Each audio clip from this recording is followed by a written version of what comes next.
কেন এই 60 বছর 70 বছর 80 বছর 100 বছর 30 বছর এরকম হায়াত কেন দিলেন? এরা একটা জানান আছে না কথা বুঝতে হবে জানান হায়াতটা কেন দিলেন? আল্লাহ তাআলা ইচ্ছা করলে আপনাকে আমাকে নাম সৃষ্টি করতে পারতেন, কিন্তু মানুষকে সৃষ্টি করার পরে আল্লাহ তাআলা কেন এই লম্বা একটা হায়াত দিলেন তারও কারণ, এই কারণটা হলো আল্লাহ তাআলা সূরাতুল মুলকের ভিতরে 2 নম্বর আয়াতে সুবহানাল্লাহ আল্লাহ তাআলা বলেন الذي خلق الموت والحياة ليبلوكم أيكم أحسن عملا وهو العزيز الغفور الله تعالى বলেন এর আগে আল্লাহ বলেছেন তাবারাকাল্লাযী বিয়াদিহিল মুলকু ওয়া আলা কুল্লি শাইইন কাদির। আল্লাহ নিজে বলেছেন তাবারাকাল্লাযী বরকতময় আল্লাহ তিনি বরকতময় রব তিনি বিয়াদিহিল খায়র বিয়াদিহিল মুলক যার হাতে সমস্ত রাজ্য সমস্ত ক্ষমতা কে বলতেছেন? না আমি বলতেছি, আল্লাহ বলতেছেন বিয়াদিহিল মুলক তার হাতে সমস্ত রাজ্য সমস্ত ক্ষমতা। সুবহানাল্লাহ ওয়া হুয়া আলা কুল্লি শাইইন কাদির।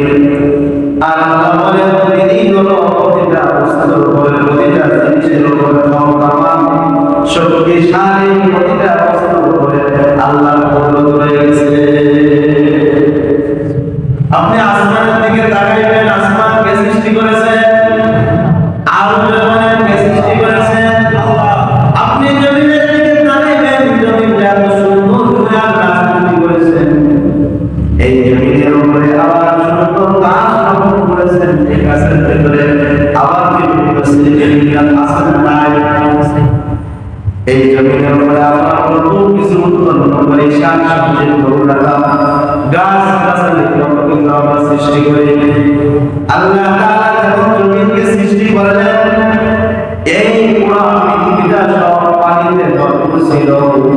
আল্লাহ তাআলা যখন এই পানির উপরে জমিনটা কেড়ে দিলেন, ফেলাই দিলেন, এই জমিনটা পানির উপরে ভাসতেছিল, উঠতেছিল। যেমন নদীর মধ্যে নৌকা দোলে চলে, দেখছেন নৌকা নদীর মধ্যে কি করে? দোলে হারা, দেখেছেন?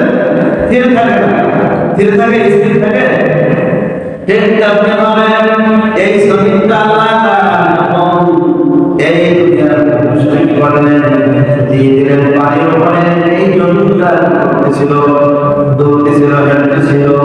আল্লাহ তাআলা জমিনকে স্থির করার জন্য, জমিনকে স্থির রাখার জন্য আল্লাহ তাআলা জমিনের উপরে পাহাড়কে ফেলে দিলেন। সুবহানাল্লাহ বলেন। আল্লাহ সূরাতুন নাবার ভিতরে বলেন ওয়াল জিবালা আওতাদা, আমি পাহাড়কে জমিনের উপরে ফেলে শুরু মেরে দিলাম, ফেলে দিলাম আমি পাহাড়কে জমিনের উপরে ফেলে দিলাম। আলহামদুলিল্লাহ নাহমাদুহু ওয়া নাস্তাঈনুহু ওয়া নাস্তাগফিরুহু ونؤمن به ونتوكل عليه ونعوذ بالله من شرور أنفسنا ومن سيئات أعمالنا من يهده الله فلا مضل له ومن يضلل فلا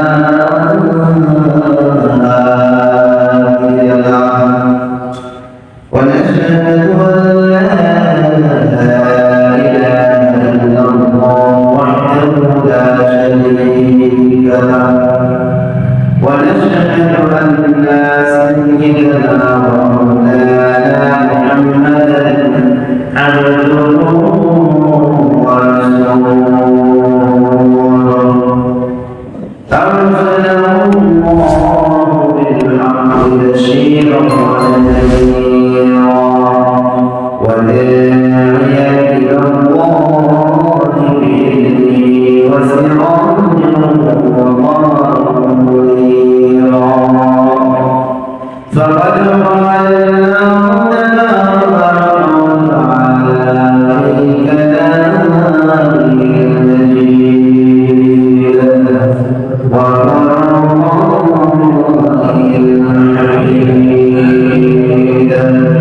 أعوذ بالله من الشيطان الرجيم بسم الله الرحمن الرحيم قل إن كنتم تحبون الله فاتبعوني يحببكم الله ويغفر لكم ذنوبكم والله غفور رحيم. وقال النبي صلى الله عليه وسلم من أحب سنتي فقد أحبني ومن أحبني كان معي في الجنة أو كما قال النبي عليه الصلاة والسلام. صدق الله العظيم وصدق رسوله النبي الكريم ونحن على ذلك لمن الشاهدين من الشاكرين. سبحانك لا علم لنا إلا ما علمتنا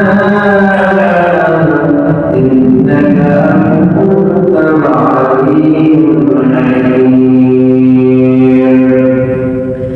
إن الله وملائكته يصلون على النبي يا أيها الذين آمنوا صلوا عليه وسلموا تسليما. اللهم صل على سيدنا ونبينا وشفيعنا وحبيبنا ومولانا محمد صلى الله عليه وعلى آله وأصحابه وسلم. بلغ العلا بكماله كشف الهدى بالجمال حسن الجميع وصالح صلوا عليه وآله. جعل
আজ পবিত্র জুমার দিন আমরা সকলে আগে জামি মসজিদে এসে বসার তৌফিক পেরেছি সেই মহান মালিকের দরবারে শুকরিয়া আদায় করে আলহামদুলিল্লাহ।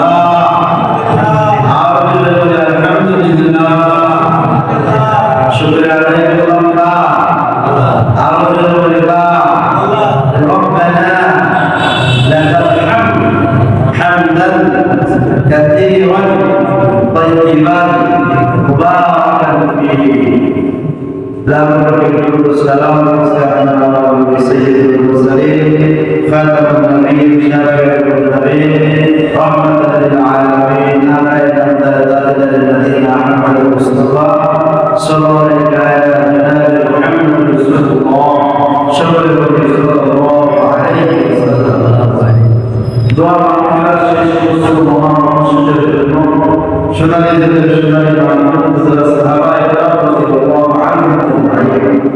যারা ছিলেন দিনের জন্য মুজাহিদ তাদের কুরবানি আপনাকে বদৌলতে ইসলাম আমরা দুনিয়া পেয়েছি। সেই সময় যদি তারা দিনের জন্য কুরবানি না করতেন, দিনের জন্য শহীদ না হতেন, তাহলে আজকে আমরা দিনকে দিন কথা লিখি না। তো সেই সমস্ত সোনার আমাদের দোকানে ঘুমায় আছেন, আল্লাহ সকলকে জান্নাতের উচ্চ স্থান দান করুন। সকলে বলে আমিন। সম্মানিত ভাই, আল্লাহ আপনাকে আমাকে দুনিয়ায় পাঠিয়েছেন। একদিন আমরা ছিলাম, এখন আজকে একদিন আমরা থাকবো না। আমাদের পূর্বপুরুষ যারা আসছেন তারা সবাই দুনিয়া থেকে চলে গেছে, কথা ঠিক না? তো দুনিয়াটা হলো থাকার জায়গা না, দুনিয়াটা হলো চলে যাওয়ার জায়গা। দুনিয়াটা কি বলেন না, চলে যাওয়ার জায়গা। যে যতই বাহাদুরি করুক, যে যতই ক্ষমতা পাওয়ার থাকে, করোনা যখন জারি হয়ে যাবে, হায়াত যখন শেষ হয়ে যাবে, মালাকুল মউত যখন চলে আসবে, কেউ দুনিয়ায় তাকে ঠেকায় রাখতে পারবে না। চলে সকলকে যাওয়াই লাগবে। কিন্তু আল্লাহ তাআলা যেহেতু জানেন মানুষ জন্ম গ্রহণ করার পরে শরীর মরণ হবে, তাহলে আল্লাহ তাআলা আমাকে কেন এই ৬০ বছর ৭০ বছর ৮০ বছর ১০০ বছর ৩০ বছর এরকম হায়াত কেন দিলেন? এর একটা কারণ আছে না? কথা বুঝতে হবে যে আল্লাহ তাআলা এই হায়াতটা কেন দিলেন? আল্লাহ তাআলা ইচ্ছা করলে আপনাকে আমাকে নাম সৃষ্টি করতে পারতেন, কিন্তু মানুষকে সৃষ্টি করার পরে আল্লাহ তাআলা কেন এই লম্বা একটা হায়াত দিলেন? তারও কারণ, এই কারণটা হলো আল্লাহ তাআলা সূরাতুল মুলকের ভিতরে ২ নম্বর আয়াতে আল্লাহ সুবহানাল্লাহ আল্লাহ তাআলা বলেন الذي خلق الموت والحياة ليبلوكم أيكم أحسن عملا وهو العزيز الغفور. الله تعالى বলেন, এর আগে আল্লাহ বলেছেন তাবারাকাল্লাযী বিয়াদিহিল মুলকু ওয়া আলা কুল্লি শাইইন কাদির। আল্লাহ নিজে বলছেন তাবারাকাল্লাযী, বরকতময় আল্লাহ তিনি, বরকতময় রব তিনি, বিয়াদিকাল খায়র বিয়াদিহিল মুলক, যার হাতে সমস্ত রাজ্য, সমস্ত ক্ষমতা, সমস্ত ক্ষমতা আল্লাহ। কে বলতেছেন? না আমি বলতেছি, আল্লাহ বলতেছেন বিয়াদিহিল মুলক, তার হাতে সমস্ত রাজ্য, সমস্ত ক্ষমতা। সুবহানাল্লাহ। ওয়া হুয়া আলা কুল্লি শাইইন কাদির। আর আল্লাহ বলেন তিনি হলো প্রতিটা বস্তুর উপরে, প্রতিটা জিনিসের উপরে ক্ষমতাবান, শক্তিশালী, প্রতিটা বস্তুর উপরে আল্লাহর কুদরত রয়েছে। আপনি আসমানের দিকে তাকাইবেন, আসমান কে সৃষ্টি করেছে? আরো জমিনের কে সৃষ্টি করেছে? আল্লাহ। আপনি জমিনের দিকে তাকাইবেন, জমিনটা এত সুন্দর করে আল্লাহ সৃষ্টি করেছেন। এই জমিনের উপরে আবার সুন্দর গাছ রোপণ করেছেন, এই গাছের ভিতরে আবার বিভিন্ন শ্রেণীর গাছ আছে না নাই? এই জমিনের উপরে আল্লাহ কত কিছু উৎপন্ন করে, শাক-সবজি, গরু-রাখা, গাছ-গাছালি কত কিছু আল্লাহ সৃষ্টি করে। আল্লাহ তাআলা যখন জমিনকে সৃষ্টি করলেন, এই পুরো পৃথিবীটা সব পানিতে ভরপুর ছিল। আল্লাহ তাআলা যখন এই পানির উপরে জমিনটা কেড়ে দিলেন, ফেলাই দিলেন, এই জমিনটা পানির উপরে ভাসতেছিল, উঠতেছিল।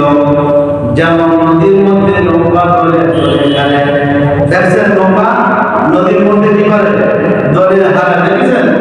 স্থির থাকে না, স্থির থাকে, স্থির থাকে।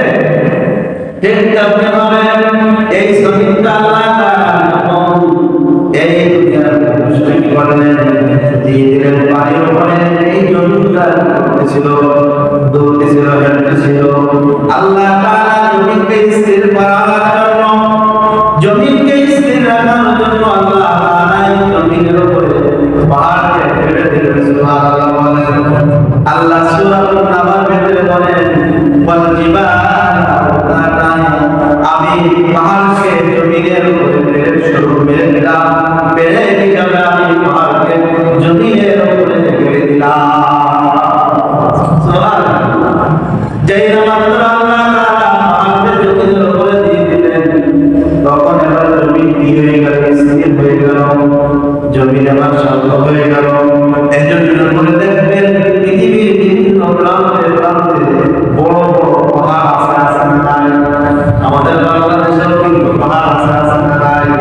বড় বড় পাহাড়, এই পাহাড়গুলো আল্লাহ তাআলা জমিনকে কেটে রেখেছেন, জমিনকে স্থির করে রেখেছেন।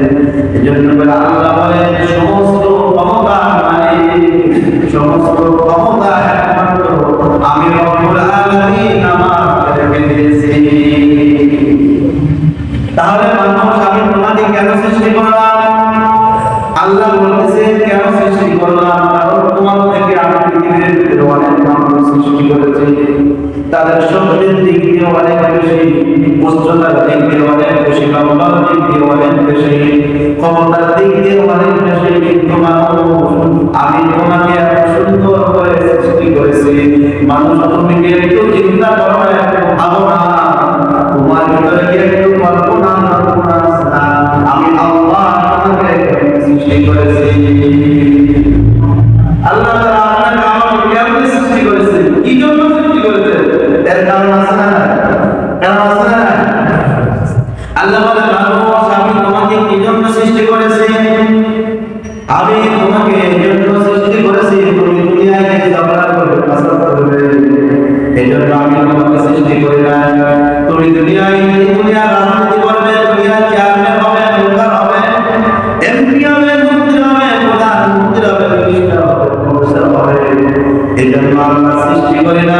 আল্লাহ বলে, ও গোলাম, তোমাকে সৃষ্টি করেছি আমার গোলামি করার জন্য, আমার ইবাদত করার জন্য।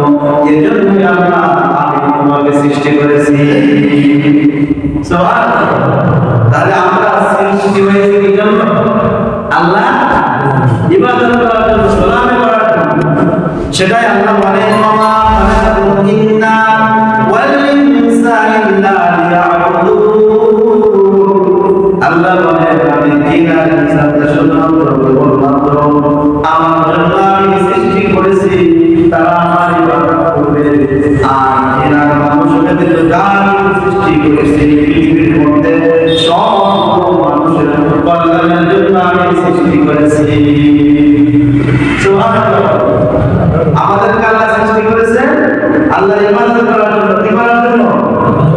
আর এই আমরা বাদে, মানুষ বাদে পৃথিবীতে যা কিছু আছে সবগুলো সৃষ্টি হয়েছে কি জন্য?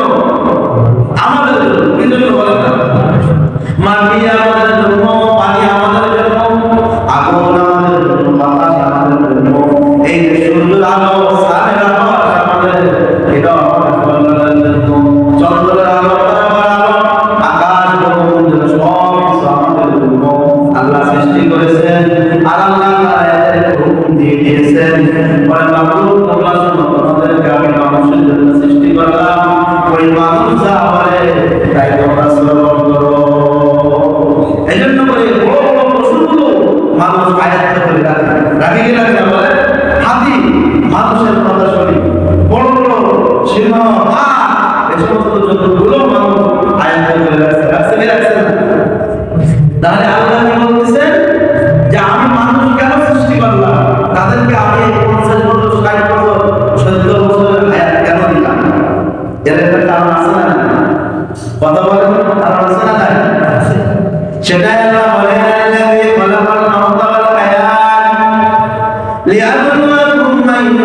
أحسن عملا وهو العزيز الغفور আল্লাহ বলে মানুষ আমি তোমাকে হায়াত দিয়েছি তোমাকে 50 বছর 60 বছর 70 বছর 30 বছর 10 বছর 5 বছর আবার যেমন ঘটনা দেখা যায় দুনিয়া একদিন হায়াত নেয় মায়ের গর্ভ থেকে মৃত্যু যখন একটা কিনে নেওয়া মৃত্যু বাচ্চা বাইরে আবার দেখা যায় ওই বাচ্চা বাইরে হওয়ার পরে 1 ঘন্টা 5 মিনিট 10 মিনিট একদিন 2 দিন পরে পাওয়া যায় এমন ঘটনা ঘটে কি করে না বলে তাহলে মানুষের হায়াতটা অনেক সীমিত অল্প সময় সেই তোমরা আমরা 30 বছর 40 বছর 50 বছর হায়াত পেয়েছে হায়াতটা অনেক দামি অনেক এজন্য করে আল্লাহ বলেন আমি যে তোমাদের হায়াত নামক জিন্দেগি দিয়েছি জীবনটা দিয়েছি না আমি তোমাদেরকে পরীক্ষা করব অন্য কিছু বলবো না কি বলবেন পরীক্ষা করবেন কি বলবেন বলেন না পরীক্ষা করবেন কি পরীক্ষা নেবে আইয়ুকুম আহসানু আমালা তোমাদের মধ্যে থেকে কে সুন্দর আমল করতে পারে সুবহানাল্লাহ যে কে সুন্দর আমল করতে পারে যার আমলটা সুন্দর যার আমলটা সুন্দর হবে তার পরীক্ষাটা সুন্দর হবে সুবহানাল্লাহ আর যার আমলটা খারাপ হয়ে যাবে বলা আমল হবে তার পরীক্ষাটা কতই না খারাপ হবে তার জন্য দুর্ভাগ্য দুর্ভাগ্য এরকম দুর্ভাগ্য আল্লাহ দুনিয়া এজন্য আল্লাহ বলে আমি তোমাদেরকে হায়াত দিয়েছি জীবন দিয়েছি এই জীবনটা পরীক্ষা স্বরূপ বিশেষ স্বরূপ পরীক্ষা স্বরূপ এখন দেখবেন যারা পরীক্ষা দেয় যারা পরীক্ষার্থী পরীক্ষার ফলে যারা দেখে আমরা যারা পড়াশোনা করেছি কম বেশি পরীক্ষার ফলে যখন কোনো ছাত্র কোনো স্কুলে পরীক্ষার্থী কি করে লেখা শুরু করে স্যার যায় কি বলে যে তোমার কিন্তু ভুল হয়ে যাইতেছে তোমার কিন্তু সঠিক হচ্ছে স্যার কি পারে শুধু ডিউটি পালন করে কথা ঠিক কিনা খাতায় ছাত্র ভুল লেখো আর সঠিক লিখো এটা স্যারের দেখার দায়িত্ব না স্যার দেখো ওই সময় যখন ওই ছাত্র জমা দিয়ে আসবে তারপরে স্যারের ডিউটি কথা ঠিক কিনা কিন্তু পরীক্ষার হলে স্যারে বলতে পারবে না কিন্তু এর ব্যতিক্রম কয়েক বছর হয়েছে এর ব্যতিক্রম কয়েক বছর হয়েছে হাসিজের আমলে তো পরীক্ষায় ছিল না লেখাপড়ায় ছিল না স্যারেরা যে প্রতিষ্ঠানের নাম পড়ানোর জন্য ওই বলে দিয়েছে সেই সমস্ত প্রতিষ্ঠানগুলি এখন দলিল করে দেখা গেছে যে সেই ছাত্রগুলো পাশ করতে পারে এমন প্রতিষ্ঠানও আসছে যে এসএসসি পরীক্ষায় একজন পাশ করেছে পুরা স্কুলে আর সব এমন করে আমার সাথে কথা বলছে তো এরকম অবস্থা চলতেছিল একটা তো আল্লাহ আমাদেরকে হেফাজত করেছে বলে আলহামদুলিল্লাহ যে জাতি নির্মাণ ধ্বংস করে দিয়েছে শিক্ষার মানদণ্ড ধ্বংস করে দিয়েছে যে জাতির কবলে দুর্ভোগ চলে আসছিল কিন্তু এই জাতির কবলে এখনো দুর্ভোগ যায় নাই এখনো দুর্ভোগ যায় নাই কারণটা কি যতদিন পর্যন্ত আল্লাহ জমিনে আল্লাহর বিধান আল্লাহর কোরআনের শাসন আল্লাহর কোরআনের কাজ কায়েম না হবে ততদিন পর্যন্ত শুধু বাংলাদেশ নয় পৃথিবীর প্রান্তে প্রান্তে আনাচি কানাচি কোনো মানুষ সুখে শান্তিতে বসবাস করতে পারবে না কথা ঠিক কিনা আমি না কোরআন দিয়ে নামাজ পড়ি নামাজের সময় কত সুন্দর করে আমি কোরআন তেলাওয়াত করি করে কি করি না বলেন কিন্তু বন্ধু যখন বাড়িতে যাও বাড়িতে যাওয়ার পরে তোমার স্ত্রীকে কেন কোরআন পড়াও না তুমি যখন বাড়িতে যাও তোমার ছেলেকে কেন কোরআন দাও না মসজিদের ইমাম সাহেব যদি কোরআনের বাইরে নামাজ পড়ে ওই ইমামকে আমরা ডাকি না কথা ঠিক না বলেন মসজিদের ইমাম সাহেব যদি বিপর্যয় করে আমরা বলি হুজুর তা পড়াই করেছে ওই ইমাম করবে না মসজিদের ইমাম যদি শুকায় আমরা বলি ইমাম করবে না মসজিদের ইমাম যদি অন্যায় করে গোনায় কাজের ওয়াসিত করে আমরা বলি হুজুরের পিছনে নামাজ পড়ব না কারণ হুজুর অন্যায় কাজ করে হুজুর গোনায় কাজ করে অথচ দেখা যায় এই কথাগুলো যাই করে তারাই কিন্তু গুনাহ করে ঠিক কিনা বলেন?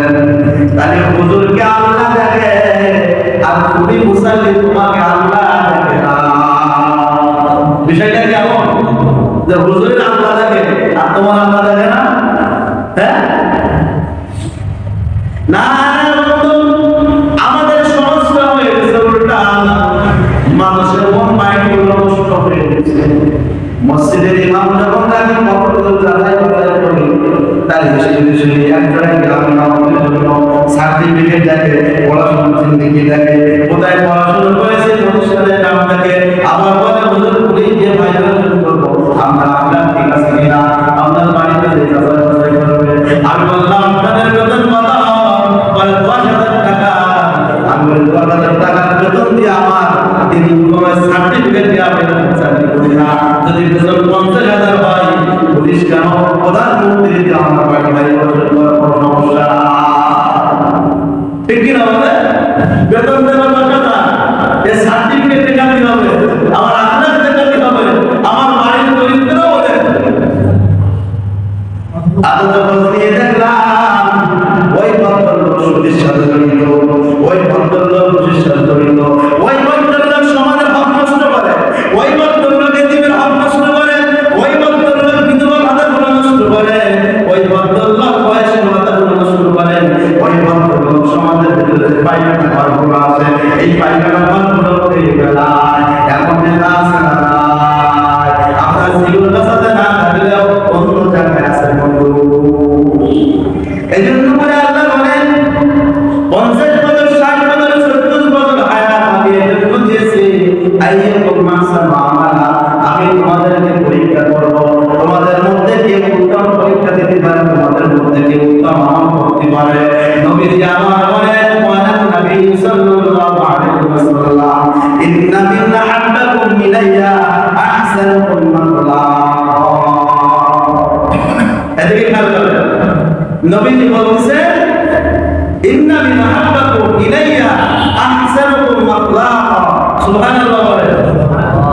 নবী আমার বলেন ইন্না মিন আহাব্বাকুম ইলাইয়া আহসানুকুম মাকলাকা, আমার আল্লাহ তাআলা তাকে বেশি পছন্দ করেন, বেশি ভালোবাসেন। আমার আল্লাহ আমাকে ভালোবাসে, এটা আমরা চাইতে চাই না। কথা বলেন, চাইতে চাই না? কারা কারা চাই? হাত উঁচু করে আল্লাহকে দেখায় দেয়, লিল্লাহি তাকবীর, লিল্লাহি তাকবীর। আল্লাহ কবুল করুন, বলেন আমিন। তাহলে আল্লাহ যদি পছন্দ করে, আল্লাহ যদি মহব্বত করে, তাহলে আল্লাহকে সুন্দর করতে হবে, আমলটা সুন্দর করতে হবে। কথা ঠিক কিনা বলেন? কোন মুনাফিক বেঈমান নাস্তিক মুরতাদ এদের পরবর্ত হওয়া যাবে না।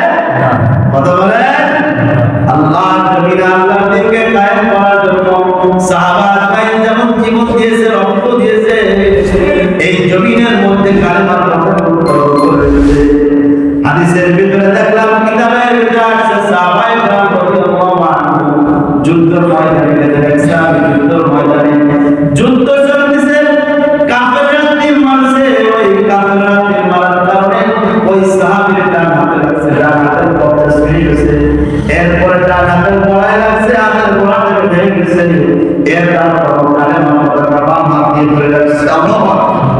কাফেররা তীর মারছে, বাম হাত দিয়ে ধরে রাখছে, বাম হাতে যখন তীর মারছে, এবার কি করছে? শহীদ পড়ছে, শোয়ার পরে গাল দিয়ে কালেমার পতাকা উত্তোলন করে অন্য সাথীকে ইশারা করে বলে, ভার ভার এই কালেমার পতাকা যদি জমিনে পড়ে যায়, মুসলমানরা পড়ে বন্ধ করবে। ও দুনিয়ার মুসলমান, আমি বেঁচে থাকবি দুনিয়ার কালেমার পতাকা জমিনে পড়তে দেব না। আমার জীবন যায় যা, নবীর কালেমার পতাকা উঁচু হয়ে থাকবে, এক সাহাবী সেই কালেমার পতাকা উত্তোলন করলো, ওই আল্লাহর বান্দা দুনিয়া থেকে শহীদ হয়ে গেল, সঙ্গে সঙ্গে সে জান্নাতের সার্টিফিকেট পেয়ে গেল। আর আমরা খাওয়া মুসলমান, কি মুসলমান বলেন না? খাওয়া পাইলে সব কিছু ভুলে যায়, কি যায় না? একটু যদি ভালো মন্দ খাইতে দিচ্ছে, সেটা কথা ও ভুলে গেছি, তখন আমার পরিচয় কি? এমনকি চায়ের বিনিময়ে আমি বিক্রি হয়ে যায়, নাউযুবিল্লাহ বলেন। আল্লাহ বলে, যদি তুমি ঈমান নিয়ে আসো, ঈমান নিয়ে নামাজের মধ্যে একমাত্র আমাকে ভয় করতে হবে। কাকে ভয় করতে বলেন না? আরে ঈমান বলে আসছে, কিন্তু একদিন আমাদের হবে কি হবে না? এই কথা বিশ্বাস করেন কে কে? হাত উঁচু করেন তো দেখে যে মৃত্যু একদিন হবে। আল্লাহু আকবার। মৃত্যু তো আমাদের হবেই হবে, এর কোনো মিস নেই, হবেই হবে। কিন্তু মৃত্যুটা যদি ঈমানের সহিত হয়, এই মৃত্যুটা কেমন সুন্দর হবে বলেন? মৃত্যুর সহিত যদি ঈমানটা হয়, মওতটা হয়, ঈমানের সহিত যদি মওতটা হয়, তাহলে এই মওতটা কেমন হবে? কালেমার সহিত যদি মওত হয় কেমন হবে? মওতটা যদি শহীদি মরণ হয়, তাহলে এই মওতটা কেমন হবে? সবাই তো মৃত্যুবরণ করে, কিন্তু যে ঈমান নিয়ে গেল তার মৃত্যুটা হয়ে গেল উত্তম মৃত্যু। সুবহানাল্লাহ। যে শহীদ হয়ে গেল সে তো আল্লাহর জান্নাতে জায়গায় চলে গেল। সুবহানাল্লাহ। এজন্য করে আল্লাহ বলে, আমি তোমাকে 50 বছর, 60 বছর, 70 বছর হায়াত দিয়েছি কি জন্য? লিয়াবলুয়াকুম, আমি তোমাদেরকে পরীক্ষা করব, আমি তোমাদেরকে যাচাই বাছাই করব। আইয়ুকুম আহসানু আমালা, তোমাদের কার আখলাকটা সুন্দর, কার চরিত্রটা সুন্দর। আমরা দল করে পার্টি করে কারোর বিরোধিতা করছি না, এটাই ছিল আমাদের সমাজের স্লোগান। চরিত্র খারাপ হবার সত্ত্বেও মঞ্চে উঠিয়া আমার নেতাকে বড় করার জন্য তার পক্ষে আমি স্লোগান দেই, আমার নেতার চরিত্র ফুলের মতন পবিত্র। বলে কি বলি না? আমি বলি, ওরে বোকা, আমার নেতার চরিত্র ফুলের মতো পবিত্র। নামাজ পড়ে না কিন্তু গামছা টানে ছায় হলো। ঠিক কিনা বলে? এমন নেতা আছে না নাই? কিন্তু আমার নেতা তো মদিনার নেতা, তাকেই দেখেন কোন দিক দিয়ে যাবেন। রাজনীতির ময়দানে আমার নেতা শ্রেষ্ঠ, সমাজের মধ্যে আমার নেতা শ্রেষ্ঠ, একজন পিতা হিসেবে আমার নেতা শ্রেষ্ঠ, একজন যুবক হিসেবে আমার নেতা শ্রেষ্ঠ, একজন কিশোর হিসেবে আমার নেতা শ্রেষ্ঠ, একজন অভিভাবক হিসেবে আমার নেতা শ্রেষ্ঠ, একজন শ্বশুর হিসেবে আমার নেতা শ্রেষ্ঠ। কথা ঠিক কিনা বলেন? তাহলে যে নেতা শ্রেষ্ঠ, তাহলে সেই নেতাকে বাদ দিয়ে আবার কোন নেতার পিছনে আমরা দৌড়াইতেছি? এটা একটা বোকামি, এটা একটা কি বলেন না বোকামি। এই কথাগুলো বললে এক শ্রেণীর মানুষ বলে হুজুর রাজনীতি করছে, হুজুর কি করছে? রাজনীতি করছে। আচ্ছা, এগুলো কি রাজনীতি কথা? কথা বলেন। আমাদের মুভমেন্ট, আমাদের মাইন্ড ফায়ার, এটা পরিবর্তন করতে হবে। কি করতে হবে না? পরিবর্তন করতে হবে। ওই নাস্তিক মুরতাদদের কথা শুনে আমাদের লাফালে হবে না। একজন বলছে কাকে চিলেকে নিয়ে গেছে, মুরগির বাচ্চা নিয়ে গেছে, আপনি না দেখে চিলের পেছনে দৌড় মারলেন, এটা আপনার বোকামি হবে। আগে আপনাকে দেখতে হবে আসলে চিল মুরগির বাচ্চা নিচে গেছে না। কথা ঠিক কিনা বলেন? আর সারা পৃথিবীর মধ্যে মুসলমানদেরকে কলঙ্কিত করার জন্য পায়তারা চলতেছে। এটা কি জানেন? এটা কি জানেন? আপনি আমি তো নাকে করে দিয়ে ঘুমাই, আমি তো গবেষণা করি না, চিন্তা ভাবনা করি না, কিন্তু এগুলো নিয়ে আমরা চিন্তা করি, গবেষণা করি, জাতির জন্য আমরা কণ্ঠদার, এগুলো আমরা ফিকির করি। যার কারণে এই কথাগুলো আমাদের দিল থেকে বাইর হয়, এমনি বাইর হয় না। যে কথাগুলো আমাদের বলতে হয়, না বললে আপনি বসবেন কি করে? আজ বাংলাদেশের জমিনে এমন মাদ্রাসার প্রমাণ পাওয়া গেছে যে মাদ্রাসার মধ্যে খ্রিস্টানের ছেলেরা পড়েছে। এই সমস্ত খবরগুলো দেখেন, জানেন মুসলমানের সন্তান মাদ্রাসায় যায় না, কিন্তু খ্রিস্টানের সন্তানরা ঠিকই মাদ্রাসায় যাইতেছে। কেন? তাদের কাছে প্রশ্ন করা হয়েছে যে তোমার সন্তান কি কেন দিয়েছে? তারা বলছে যে আমাদের উপর থেকে টাকা দেয়, আর তাদের নির্দেশ যে আমাদের সন্তানগুলো মাদ্রাসায় পড়ায়, হাফেজ বানায়, আলেম বানায়, তারা কোরআনের রিসার্চ করে করে, তারা গবেষণা করে করে উল্টাটা বাহির করে জাতির ভিতরে এগুলো ছড়াই দেয়। তাদের উদ্দেশ্যটা কি? আর আপনার আমার উদ্দেশ্য কি? আর আপনি আমি বসে বসে আলেম ওলামার পিছনে লাগছি, তাদের বিরোধিতা করছি, তাদের ভালো লাগে না। এমন মানুষ আছে না নাই? আছে না নাই বলেন? অথচ আল্লাহ বলতেছেন তুমি যদি পরীক্ষা সুন্দর করতে চাও, তোমার সুন্দর আখলাক হতে হবে। কি হতে হবে? সুন্দর আখলাক। তাহলে মানুষের পিছনে লাগা, মানুষের বিপদ করা, শিকায়ত করা, পর নিন্দা করা, সকলপুরি করা, মিথ্যা অপবাদ দেওয়া, জিনা করা, সুদ খাওয়া, ঘুষ দেওয়া, কাউকে অন্যায় ভাবে কাজে দেওয়া, কতল করা, এগুলো কি মুসলমানের কাজ হইতে পারে বলেন? এগুলো কি মুসলমানের কাজ হইতে পারে বলেন? এগুলো মুসলমানের সমাজে আছে না নাই? যারা বলেন আছে না নাই? তাহলে এগুলো আমাদের বলার প্রয়োজন আছে না নাই? আমরা মানুষের মন প্রশ্ন করতেছি, আমার দাবি করতেছে আমি বড় হাজি সাহেব, আমি বড় মুফতি সাহেব, আমি বড় ইমাম সাহেব, আমি বড় মুহাদ্দিস, আমি বড় একজন মুখ তুমুক, বলে কি বলে না বলে? এগুলো ঠিক না। এজন্য করে আল্লাহ বলেন আল্লাযী খালাকাল মাউতা ওয়াল হায়াত লিয়াবলুয়াকুম আইয়ুকুম আহসানু আমালা। এই যে 60 বছর 70 বছর 50 বছর হায়াত আপনাকে আমাকে আল্লাহ দিয়েছেন, আপনারা আমার পরীক্ষা করতেছেন আল্লাহ তাআলা। আপনি আমি যদি গুনাহ করি আল্লাহ আমাকে বাধা দেবে না? আমি যদি কাউকে কতল করি, মিথ্যা অপবাদ দেই, জিনা করি, সুদ খাই, ঘুষ খাই, কারণ যদি সকল করি কাউকে যদি আমি অন্যায় করে একটা গালি দেই, চড় দেই, মার দেই, আল্লাহ আমাকে সঙ্গে সঙ্গে করবে দেখার দুনিয়াটা আমার পরীক্ষার হয়। কিসের ভালো বলেন না? পরীক্ষার মানে যেমন শিক্ষার্থী পরীক্ষা দেয়, ও যেমন খাতায় লেখে ভুল লিখুক আর সঠিক লিখুক, স্যার কিন্তু ওই সময় ধরে না। যখন খাতা জমা দেয়, খাতা দেখার পরে স্যার সিগনেচার দেয়, তখন তার উত্তর দেখে যদি তার কি হয়, অ্যান্সারটা ভালো হয়, উত্তর যদি ভালো হয় স্যার কিন্তু নাম্বার ভালো দেয়। আর যদি উত্তর ভালো না হয় স্যার কিন্তু পড়া দিয়ে পরীক্ষাটা কিন্তু ক্যান্সেল করে দেয়। তাই কি তাই না বলেন? ঠিক আপনাকে আল্লাহ তাআলা এই দুনিয়ায় পরীক্ষা করতেছেন যে আমার বান্দা কোন দিকে দৌড়ায়। কারণ বান্দাকে তো আমি সৃষ্টি করলাম, অন্য সৃষ্টি করে নাই। এমন কোনো সৃষ্টি করেছে? বাংলাদেশের প্রধানমন্ত্রী আমাকে সৃষ্টি করেছে? আমেরিকা, ভারতে, ইউরোপে, ইংল্যান্ডে? ওদের কথা শুনিলে প্রধানমন্ত্রী বলতে যে কোরআন ভালো লাগে না, হাদিস ভালো লাগে না, মৌলবী ভালো লাগে না, আলেম ভালো লাগে না, ওদের কথাই তো ভালো লাগে। লাগে কি লাগে না? আরে কথা পাই না, ওয়াজ আসছে না, ওয়াজ আসছে, শুধু ওয়াজ করলে হবে? মাঝে মাঝে ওয়াজ করা লাগবে না? কথা বলার জায়গা আবার কিছু হবে প্যান্ডেলে, কিছু হবে অ্যাঙ্গেল, ডাইরেক্ট বললে তো আবার সমস্যা। ঠিক কথা ঠিক কিনা বলেন? এজন্য আকারে গেলে কিছু বলতে হবে। তাহলে আল্লাহ বললেন সুন্দর আখলাক, চরিত্র, এটাই আল্লাহ তাআলার দরবারে কবুল হয়ে যায়। সুবহানাল্লাহ। আর বিশ্বনবী কি বললেন? আল্লাহ তাআলা তাকেই বেশি ভালোবাসেন, তাকেই বেশি মহব্বত করেন, তাকেই বেশি পছন্দ করেন যার চরিত্র, যার আখলাক আল্লাহ তাআলার সুন্দর হয়ে যায়। সুবহানাল্লাহ। আর আমাদের আখলাক কেমন? আমাদের আখলাক হলো জমিন আল্লাহ দিয়েছে, গাছ আল্লাহ দিয়েছে, সূর্য আল্লাহ দিয়েছে, সবকিছু আল্লাহ দিয়েছে। এই জমিনের মালিক আমি না।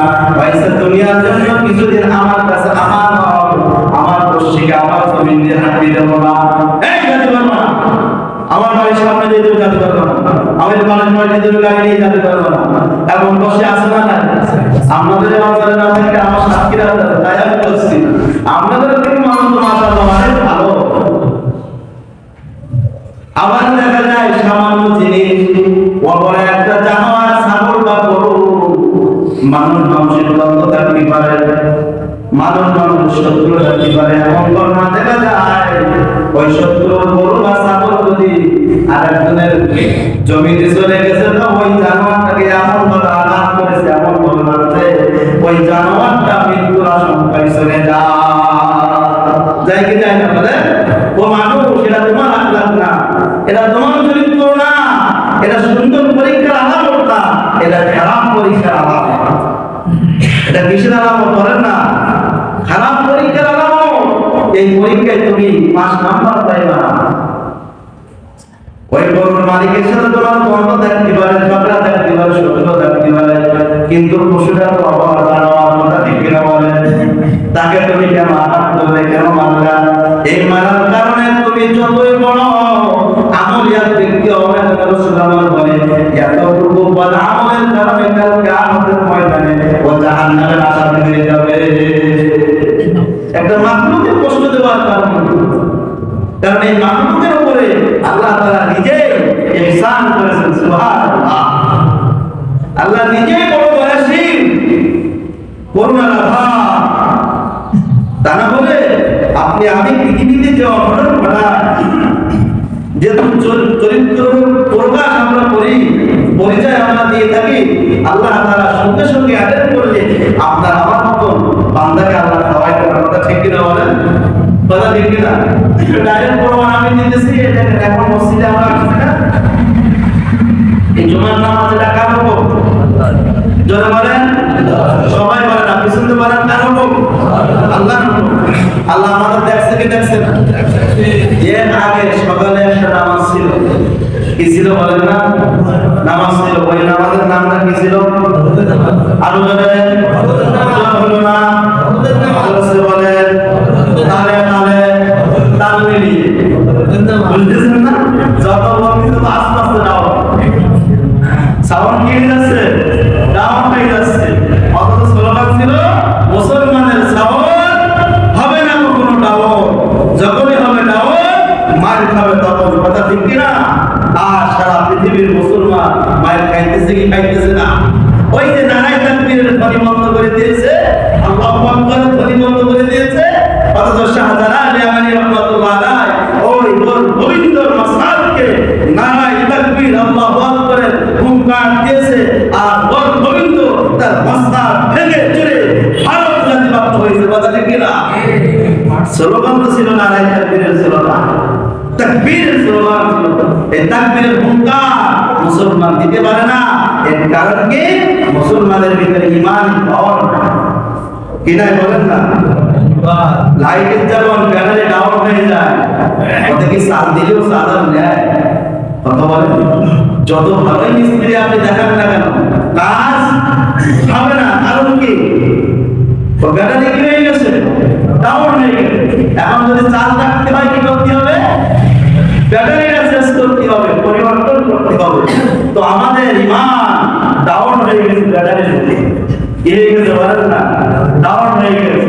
আমারও যদি এই জমিনে ওই শয়তান বিপাশিস নাস্তিক মুরতাদ বেঈমানদেরকে হটাতে হয়, আমার সাহাবীরা ঈমান রাখবে, শহীদদের ঈমান রাখবে, তাবিঈনদের ঈমান রাখবে, ওলি আওলাদের ঈমান রাখবে, পীর পয়গম্বরের ঈমান নিয়ে যখন মুসলমান নারায়ে তাকবীরের হুঙ্কার দিবে, সমস্ত নাস্তিক মুরতাদ বেঈমানগুলো এই দেশ থেকে ফটফট করে তারা অন্যদিকে তারা পালিয়ে যাবে। কথা ঠিক কিনা বলে?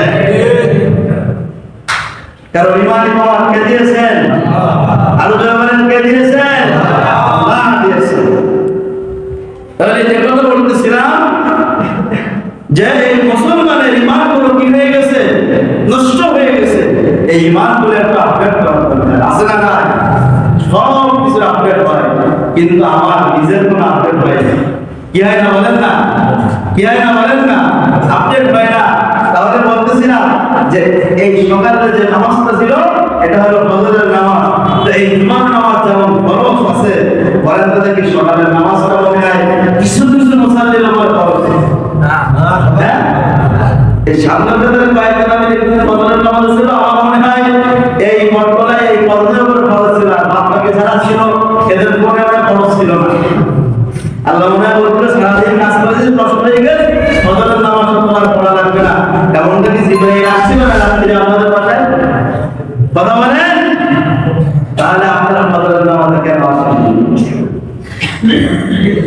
পাকিস্তানের এক ওস্তাদ তার ছাত্রকে জিজ্ঞাসা করলো যে আমি তোমাকে প্রশ্ন করছি, এমন একটা প্রশ্ন, এই প্রশ্নের জবাবটা তোমার দেওয়া লাগবে।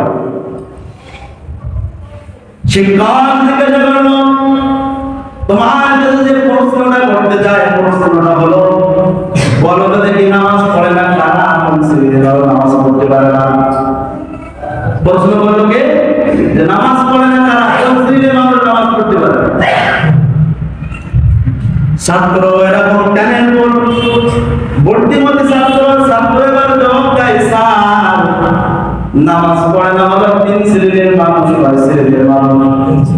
তিন শ্রেণীর মানুষ যারা দুনিয়ায় মৃত্যুবরণ করেছে, এখন কাপড় দাপন হয় নাই, কাপড় দাপনের জন্য অপেক্ষায় আছে, জানাজার নামাজ পড়ে তাকে সেটাই দিতে হবে। এমন ব্যক্তি নামাজ রক্ত হয়ে যায়, নামাজ পড়তে পারে না। পারে বলেন না? মৃত ব্যক্তি দুনিয়ায় নামাজ পড়তে পারে না। 2 নম্বর হলো পাগল। 2 নম্বর কি বলে? যারা পাগল, এরা ভালো মন্দ বলে না, এদের উপর শরীয়তের কোনো বিধান নাই, কারণ এদের সেন্সগুলো নষ্ট হয়ে গেছে। 3 নম্বর হলো বেহুশ ব্যক্তি, যারা বেহুশ হয়ে যায়। তাহলে কয় শ্রেণীর মানুষ বললো? 3 শ্রেণী। এক হলো মৃত্যু ব্যক্তি, 2 নম্বর পাগল ব্যক্তি, 3 নম্বর বেহুশ ব্যক্তি। এই 3 শ্রেণীর মানুষের উপরে কি নাই? আরো যারা বলে নামাজ নেই। তাহলে এবার স্যার বললাম, তুমি বলো যে নামাজ পড়লো না হয় মৃত্যু ব্যক্তি, তা না হলে পাগল, তা না হলে বেহুশ। তাহলে যে নামাজ পড়লো না, আর আমরা যারা জীবিত থাকা অবস্থায় নামাজ পড়ি না, ওই শিক্ষক বলল যারা জীবিত অবস্থায় নামাজ পড়ে না, তারাও কিন্তু ওই 3 শ্রেণীর কাতারে হয়, পাগল নাই, বেহুশ নাই, মৃত্যু ব্যক্তি। তার মানে এটাই বলতে চাইলো যে ওর মতন বড় পাগল পৃথিবীতে আর কেউ না, যে নামাজে রক্ত হয়ে গেছে, নামাজ পড়লো না, ওর মতন বড় পাগল পৃথিবীতে আর নাই। অথচ দেখা যায় যারা নামাজ পড়ে না, আল্লাহর বিধান মানে না, তাদেরকে আমরা অনেক কিছু মনে করি। বলে কি করি না?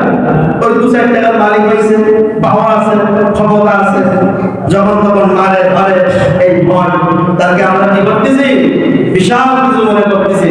কিন্তু আল্লাহ কি বলতেছে? বিয়াদিহিল মুলক, সমস্ত রাজ্যের ক্ষমতা আমার হাতে। কার হাতে? কার হাতে? আল্লাহ শুধু এখানে সরকার করেন না, আরো বলতেছে ওহুয়া আলা কুল্লি শাইইন কদির, প্রতিটা জিনিসের উপরে আমার ক্ষমতা, আমার শক্তি বিরাজমান। সুবহানাল্লাহ। তাহলে যার হাতে এই পৃথিবীর বিশাল রাজ্য পরিচালিত হচ্ছে, আমরা কি তার হুকুম মেনে চলবো, নাকি দুনিয়ার ক্ষমতা যার আছে তার হুকুম আমরা মেনে চলবো? কার হুকুম মেনে চলতে যায়? আরো যদি বলেন কার হুকুম মেনে চলতে যায়? আল্লাহর হুকুম মানা লাগবে। যদি আল্লাহর হুকুম না মানতে পারে, আপনি আমি মুসলমান হইতে পারবো না, ইমানদার হইতে পারবো না। এজন্য করে আপনাকে আমাকে সর্বোচ্চ মৃত্যুর আগ পর্যন্ত কাকে ভয় করতে হবে? আরো যদি বলেন কাকে ভয় করতে হবে? এই আল্লাহর ভয় করার জন্য যদি জীবন চলে যায়, জান চলে যায়, মাল চলে যায়, কোনো পরোয়া করা যাবে না, কারণ আমি আল্লাহকে ভয় করি। আবার আল্লাহ এই দুনিয়া না দিলে পরজগৎ অবশ্যই দেবে। সুবহানাল্লাহ। আল্লাহ তাআলা আমাদের সকলকে আল্লাহর ভয় নিয়ে সুন্দর আমল করে কবরে যাওয়ার তৌফিক দান করুন। সকলে